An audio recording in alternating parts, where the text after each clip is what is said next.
Continued calls for the President's press secretary, Sean Spicer, to resign following his controversial comparisons between Syria and Nazi Germany. Jonathan Pie outside the Syrian embassy, London. Is this news? No, Tim, the US bombing Syria is news. Sean Spicer, an offensive twat being an offensive twat. Is that news? You know, people make mistakes. They explain things badly. Some people are ignorant and ill-educated. Some people are just fucking thick. And some people are objectionable at an atomic level. He is clearly all of those things. But what's the big fucking deal? Just don't make him your press secretary. You know, Tim, yeah, I get why what he said was offensive. I mean, the man called Nazi concentration camps Holocaust centres, for fuck's sake. I mean, what does he call gas chambers? Genocide superstores? He's a fucking imbecile. I get why it's offensive. I just don't get why it's more newsworthy than what he normally does, which is lie, daily. This is just an added bonus, just another distraction from the truth of their own ineptitude.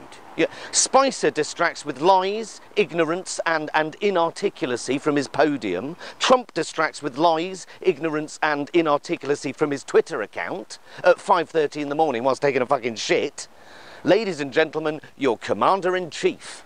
Yeah, which Trump only just realised. Not only has he got a Twitter account and an inept press secretary to distract from his lack of domestic achievements or the seemingly endless string of election pledge U-turns, he's got another way to distract us. The US military. I mean, I'm amazed it's taken him this long to realise that if it's not quite going to plan, bomb something.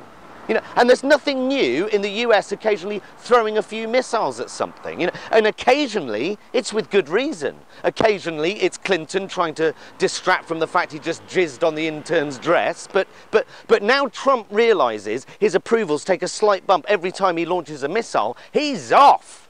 You know, right, drop one of those big fuckers off in Afghanistan. I'm sending the Navy to Korea to do what? Nothing. Nothing, just sail around it a couple of times going, look at this big gun, and then fuck off back home. That's what navies do. This is what presidents do. There's nothing that... If this was Hillary doing this, eyelid unbatted. But it's Donald Trump in charge of the world's largest military might, who, when asked a serious question about China's reaction to bombing Syria, started talking about chocolate cake. Chocolate cake, yummy. What the fuck are you talking about? And then literally forgets which country he just bombed. Not Iraq, Syria. Syria, right. Anyway, this fudge cake, you just said it was chocolate. No, I didn't. I mean, people misspeak and get things wrong, and occasionally they lie, and most people don't have a fucking clue what they're talking about most of the fucking time. That's me most of the fucking time. But I am just a third-rate news reporter. You know, fuck off with a fifth-rate producer. But my point is, it is almost impossible for me to cause Armageddon. This is the president and his chief spokesman. Third-rate doesn't cover it. Terrifying. That just about covers it. Are we done? Sweet. Okay. Happy Easter.